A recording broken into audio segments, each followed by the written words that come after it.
আমি নাচাই মুহূৰ্তৰ আটাইতকৈ গুৰুত্বপূৰ্ণ খবৰ লৈ চেষ্টা কৰিছো সমাগত পঞ্চায়ত নিৰ্বাচন আৰু নিৰ্বাচনক লৈ ইতিমধ্যে বৃহৎ ঘোষণা কৰিছে ৰাজ্যৰ মুখ্যমন্ত্ৰী হিমন্ত বিশ্ব শৰ্মাই 28 অথবা 29 তাৰিখলৈ আছে পৰীক্ষা আৰু 28 আৰু 29 তাৰিখৰ পৰীক্ষাৰ পিছতে যিকোনো মুহূৰ্তত ঘোষণা হ'ব পাৰে পঞ্চায়ত নিৰ্বাচনৰ দিন আৰু পঞ্চায়ত নিৰ্বাচনৰ দিন ঘোষণা হোৱাৰ লগে লগে সকলো ইতিমধ্যে সকলো সাজু হৈ পৰিছে পঞ্চায়ত নিৰ্বাচনৰ দিন ঘোষণা কৰিবলৈ যেহেতুকে 28 আৰু 29 তাৰিখলৈ পৰীক্ষা আছে আৰু পৰীক্ষা অনুষ্ঠিত হোৱাৰ শেষ হোৱাৰ লগে লগে ঘোষণা কৰা হ'ব পঞ্চায়ত নিৰ্বাচনৰ দিন এই ঘোষণা কৰিছে ৰাজ্যৰ মুখ্যমন্ত্ৰী গৰাকীয়ে এই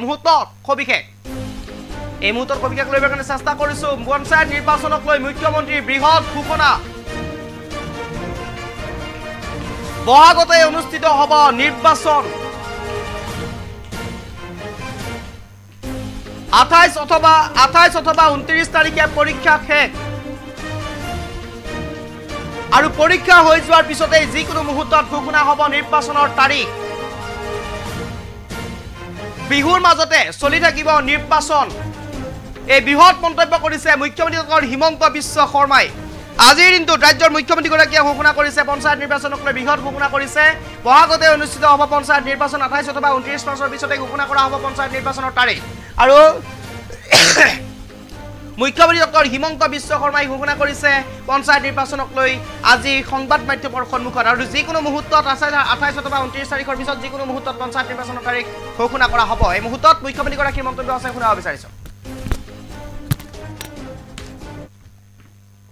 তাৰিখে হায়াৰ সেকেন্ডাৰী ক্লাস 11 শেষ পৰীক্ষা 28 নে 29 তাৰিখে মই একজেক্ট ডেটটো পাহৰি গলো 28 মাৰ্চ অথবা 29 মাৰ্চত হায়াৰ সেকেন্ডাৰী ক্লাস 11 লাষ্ট পৰীক্ষা আছে আৰু পৰীক্ষা হৈ যোৱাৰ পিছত যিকোনো মুহূৰ্ততে পঞ্চায়তৰ নিৰ্বাচন ঘোষণা বহাগ বিহুৰ আগতে শেষ নহয় কাৰণ 29 মাৰ্চ যদি আপুনি হিচাপ কৰে যদি 30 মাৰ্চতো ইলেকশ্যন ঘোষণা কৰে মই এটা উদাহৰণ হিচাপে দিছো তেতিয়াও 30 এপ্ৰিল হ'ব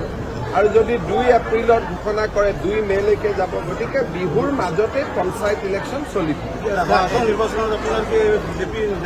আমাৰ পাৰ্টিৰ সভাপতি দিলীপ শইকীয়া আছে পাৰ্টিৰ সম্পৰ্কত তেখেতকে সুধিব আজি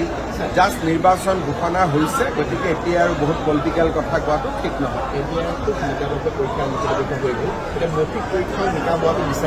এতিয়া সেই কথাটো আপোনালোকে মোক কিয় কৈছে যিজনে আপোনালোকক এইখিনি কৰি দিছে তেওঁকে আকৌ আপোনালোকে মইতো আপোনালোকৰ পৰা সহায় বিচাৰিছো যে আপোনালোকে যাতে বাতাবৰণ এটা নিৰ্মাণ কৰি থাকে বেলেগ বেলেগ নিউজ নুতুলে লিখিত পৰীক্ষাটো নিকা কৰি কোনে কৰিলে ময়ে কৰিলো এটা মোকে আপুনি ক'ব যে মৌখিক পৰীক্ষাটো নিকা কৰক এইটো কেনেকুৱা কথা মায়ে ভাত দিছে আকৌ মাকে ক'ব ভাতটো ভালকৈ বনাবি কৰা হৈছে ইয়াত যদি